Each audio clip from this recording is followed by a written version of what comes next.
I'm 64 years old, and if you had told me 5 years ago that getting remarried would nearly cost me everything I'd spent 3 decades building, I would have laughed. But that's exactly what happened. And the only reason I still have my vineyard, my winery, and my freedom today is because when I married Richard Barnes, I made one critical decision. I never told him or his 3 adult children that the estate we lived on wasn't just family property, it was mine. All mine. Every acre, every vine, every bottle. Let me back up. My name is Catherine Morrison, though everyone calls me Kathy. I bought my first 5 acres in Sonoma Valley in 1989, when I was 34 years old. I was a single mother working as a real estate agent, and people thought I was crazy. A woman on her own, buying raw land in wine country? The bank nearly laughed me out of the office, but I had a vision, and more importantly, I had grit. I started small, planted my first Pinot Noir vines with my own hands. My daughter Emily was 7, and she'd help me after school, her little fingers learning to tie the vines to the posts. It took 3 years before those vines produced anything worth pressing. 3 years of working my real estate job during the day and working the land every evening and weekend. 3 years of people in town taking bets on when I'd give up and sell. But I didn't give up. By 1995, I had 15 acres planted and my first vintage bottled. By 2000, I'd expanded to 50 acres and opened a small tasting room. By 2010, Morrison Estate Winery was on the map. 75 acres of prime Sonoma Valley terroir, a beautiful stone winery building, a tasting room that seated 40, and wines that were getting written up in Wine Spectator. Do you know what it takes for a single woman to build something like that? The 16-hour days, the bank loans I had to personally guarantee, the harvest seasons when I was out there at 2 in the morning checking on the crush, the late payments I juggled to keep the lights on, every single decision, every risk, every victory, that was me, mine. By the time I was 60, Emily had graduated from UC Davis with a degree in viticulture and was working at a winery in Napa. She didn't want to take over the family business. She wanted to make her own path, and I respected that. My estate had grown to 150 acres. The property was worth at least $8 million, probably more. I wasn't wealthy, but I was comfortable, secure, proud of what I'd built, and I was lonely. My first husband, Emily's father, had left when she was 3. I dated here and there over the years, but nothing serious. I'd been too busy building my dream to focus on romance. But at 60, with Emily living her own life, and the business running smoothly with the help of my incredible vineyard manager Carlos, I found myself rattling around in my farmhouse alone. That's when I met Richard at a charity wine auction in San Francisco. He was 67, a retired investment banker, recently widowed, tall, silver-haired, charming in that polished way that comes from decades of expensive suits and country club memberships. He bid on a case of my 2015 Reserve Pinot, and when he won, he came up to introduce himself. "I've heard wonderful things about Morrison Estate," he said, shaking my hand. "I'd love to visit your tasting room sometime." He visited the following weekend. Then the weekend after that. By the 3rd visit, we were having dinner together. By the 6th month, we were talking about the future. Richard was attentive, thoughtful. He brought me first editions of books about winemaking. He planned romantic getaways to Carmel and Mendocino. He listened when I talked about the challenges of running a winery in an industry still dominated by men. He seemed fascinated by my success story. Looking back, I can see exactly what I missed. But at the time, I was just a 60-year-old woman who'd been alone for most of her adult life, falling in love. We got engaged after 8 months. He proposed at sunset on my west vineyard, the one with the view of the valley, with a ring that must have cost $20,000. I said yes with tears in my eyes.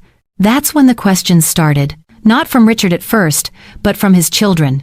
He had 3, Derek, 42, who worked in finance like his father, Patricia, 39, a real estate developer, and Mitchell, 35, who did something vague in tech consulting. They all lived in the Bay Area, and Richard was close with them. The first time they came to visit the estate, 2 weeks after the engagement, Patricia walked through my farmhouse like she was conducting an appraisal. "How many acres is this property?" she asked. What's the annual production? Who handles distribution? Do you have any business partners? I kept my answers vague. It's a family operation, I said. Everything's been in the Morrison name for over 30 years. Derek wanted to know about financials. What kind of revenue does a boutique winery like this generate? What are your margins? How's the debt structured? I smiled politely. We do well enough. It's not really about the money for me. It's about the craft.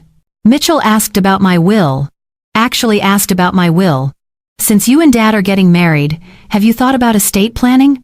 It would be smart to get everything organized, for tax purposes. I was 60 years old, healthy as a horse. I looked at Richard, waiting for him to tell his son that was inappropriate. But Richard just squeezed my hand and said, Mitchell's right, darling. We should both make sure our affairs are in order. It's the responsible thing to do. Emily flew up from Napa for the wedding. The night before, as we were having wine on the porch of the farmhouse, she said, Mom, are you sure about this? Those kids of his give me a weird vibe. They're just protective of their father, I told her. He's all they have left since their mother died. Yeah, but the way Patricia was looking at the winery building, the tasting room, the barrels, Mom, she was assessing value. I know that look. I see it from developers all the time. I waved her off. You're being paranoid. Did you get a prenup? Emily, Mom. Please tell me you got a prenup. I had. My attorney, Linda Chen, who I'd known since my real estate days, had insisted. Richard had seemed a little hurt when I brought it up, but he'd signed without too much fuss. The prenup was clear. Assets acquired before the marriage remained separate property. The estate, the winery, the business, all mine. What I didn't tell anyone, not Emily, not Linda, not even Richard, was what I did tell Richard and his children about the property. I lied. Not a big lie, just a strategic omission. I told them the estate was cooperative family property that had been in the Morrison name for generations. I implied there were other stakeholders. I made it sound like I was the manager, the operator, but not the sole owner. When they asked direct questions, I deflected. It's complicated, or there are family trusts involved, or my attorney handles all of that. Was it dishonest? Maybe. But something in my gut told me to protect this information. Some instinct I'd developed over 30 years of fighting to build and keep my business told me that Richard's children seeing me as a wealthy widow with millions in real estate might not be a good thing. And oh, was I right. The wedding was small, intimate. We got married at the estate, of course, under an arch covered in grapevines. Emily was my maid of honor. Richard's 3 children stood as his attendants, all smiling, all gracious. Patricia even hugged me and called me Mom, which should have been sweet but somehow felt performative. We didn't go on a honeymoon. Harvest season was approaching, and I couldn't leave Carlos to handle it alone. Richard said he understood. He moved into the farmhouse, bringing his furniture, his books, his golf clubs. We settled into married life. For the first year, it was good. Richard seemed content to play golf at the club in Santa Rosa, to host his children for Sunday dinners, to sit on the porch in the evenings with a glass of my wine and watch the sun set over the vines. He didn't interfere with the business. He didn't ask too many questions. He was just there. Companionship. But in year 2, things shifted. It started with Derek. He came to visit alone one Saturday and asked if he could take a look at the books for the winery. Just from a financial planning perspective, he said. Dad mentioned you might want to expand distribution, and I have some connections in that world. I'd never mentioned wanting to expand distribution. Thanks, Derek, but Carlos and I have the business side handled. We're happy with our current distributors. His smile didn't reach his eyes. You know, Kathy, you're family now. We want to help. That's what families do. Then Patricia started showing up with real estate agents. Just to get the property appraised, she said, for insurance purposes. You're probably underinsured, and with climate change affecting California, fire insurance is crucial. I already had excellent insurance. I told her so. But have you had the land appraised recently? I'm seeing comparable properties in Sonoma going for 12, even 15 million. You should know what you're sitting on. I asked her to leave. Mitchell was subtler. He'd come over for dinner and casually mention how his tech consulting was going. Then he'd say things like, you know, a lot of wineries are moving into e-commerce and direct-to-consumer sales. I could help you build out a platform. family discount, of course. I already had a website. I already did direct sales. But the most disturbing thing was Richard. He started asking me to sign things. Just updating my life insurance beneficiaries, he'd say, sliding a form across the kitchen table. Standard stuff. I'd read every word. Half the time, the documents had nothing to do with his life insurance. They were financial powers of attorney, property transfer authorizations, papers that would give him legal authority over my accounts. "Richard, I'm not signing this," I said more than once. "Why not? Don't you trust me?" "We're married, Catherine. It's not about trust. I'm just not signing documents I don't fully understand." He'd get cold then, distant, wouldn't speak to me for days. And then came the phone calls. I started noticing he'd take calls outside, walking down between the vine rows where I couldn't hear.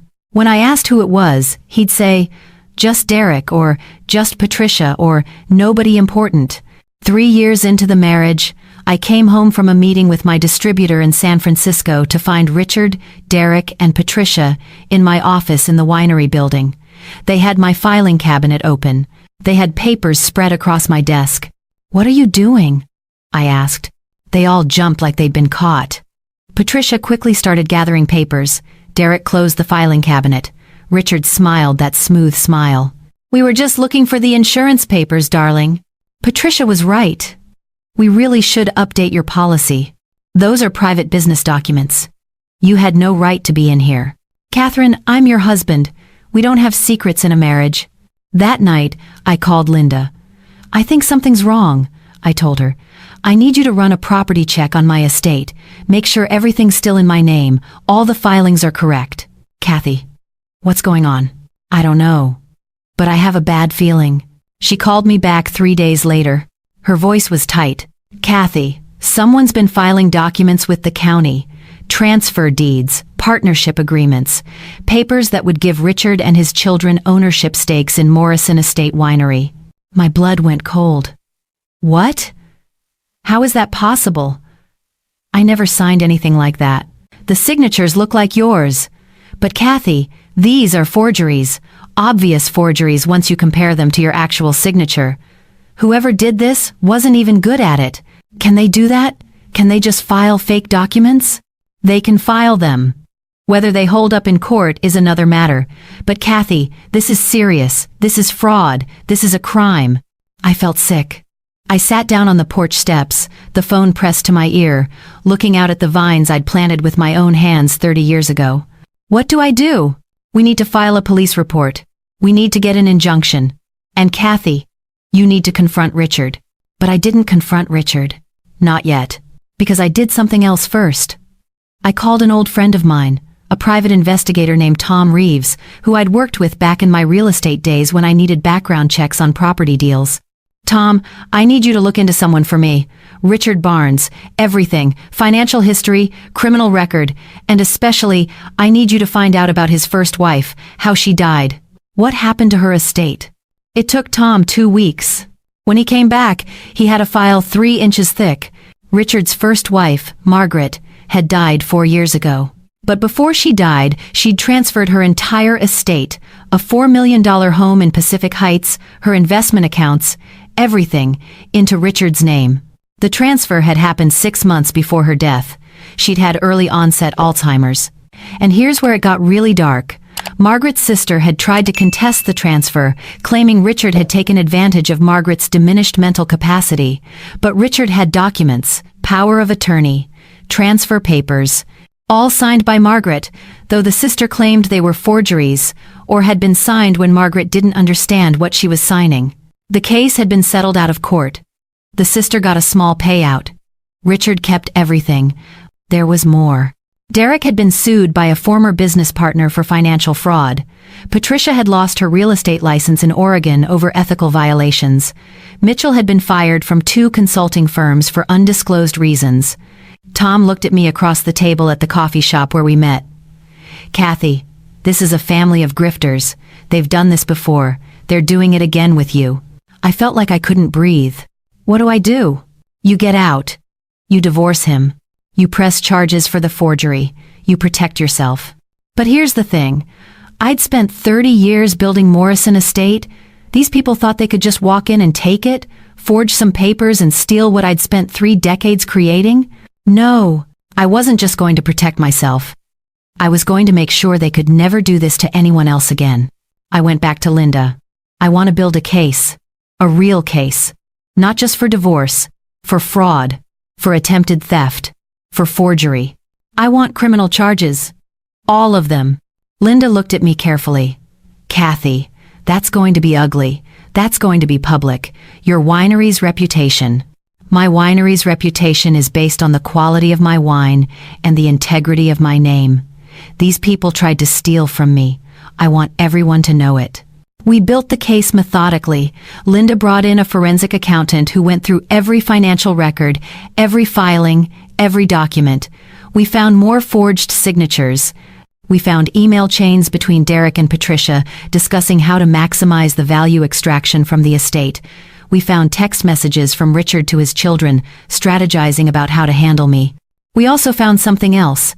Richard had done this not just to his first wife, but to his second wife before Margaret, a woman named Helen who died in a fall at her vacation home. She'd also transferred her property to Richard shortly before her death. Her adult children had tried to contest it but had been blocked by the same attorneys Richard used for Margaret's case. 2 dead wives. 2 estates transferred right before they died. And now a third wife. Me. Who they were trying to get property from. I wasn't dying. I wasn't sick. I was healthy and sharp and 64 years old. But if I'd been just a little more trusting, a little less careful, who knows what might have happened. Linda filed all the documents with the district attorney. We had enough for criminal fraud charges against Derek and Patricia. For Richard, we were building a case for elder abuse, fraud, and conspiracy. But before any of that went public, I wanted my confrontation. I planned it carefully. I told Richard I wanted to have a family dinner, all of his children, Emily, and a few friends to celebrate our 3-year anniversary. He was thrilled. He thought I'd finally come around to being a real family. The dinner was set for a Saturday evening at the estate. I had Carlos set up tables on the patio overlooking the vines. I hired a caterer. I made sure my best wines were poured. Richard, Derek, Patricia, and Mitchell arrived dressed in their best, all smiles. Emily arrived with her boyfriend giving me a questioning look. I'd briefed her earlier, and she was barely holding it together. And then my other guests arrived. Linda Chen, my attorney. Tom Reeves, my private investigator. Detective Sarah Martinez from the Sonoma County Sheriff's Office. And 2 more people Richard wasn't expecting. Margaret's sister Joan and Helen's daughter Catherine. Richard's face went white when he saw them walk onto the patio. "What is this?" he asked. "This is a family dinner," I said calmly. "And these people? They're family too. Joan is your late wife Margaret's sister. Catherine is your late wife Helen's daughter. I thought it was time we all got to know each other." Derek stood up. "This is ridiculous. We're leaving." "Sit down, Derek," Detective Martinez said. "You're not going anywhere." Patricia looked like she was going to be sick. I stood at the head of the table, a glass of my 2018 reserve in my hand, looking at each of them. "Did you really think I wouldn't find out?" I asked. "Did you honestly believe you could forge documents, file fake transfer papers, and I wouldn't notice?" Richard tried to bluster. "Catherine, I don't know what you think. I think you and your children are thieves. I think you've done this before. Twice. Margaret and Helen transferred their estates to you right before they died. How convenient. Those were legitimate transfers. They wanted me to have... They had Alzheimer's and a traumatic brain injury, respectively. They couldn't consent. You manipulated them." Joan spoke up, her voice shaking. "He forged my sister's signature. I've been saying it for years." Catherine added, "My mother was terrified of him at the end. She told me she didn't want to sign anything, but he kept bringing papers to the hospital." I looked at Richard. At Derek. At Patricia. At Mitchell. "You thought I was just another elderly woman you could rob. But here's what you didn't know. I built this estate from nothing. I fought banks, droughts, fires, recessions, and an entire industry that didn't want women at the table. Do you really think I wouldn't fight you?" Linda stepped forward with a folder. "These are the forged documents you filed with the county. We've had them analyzed.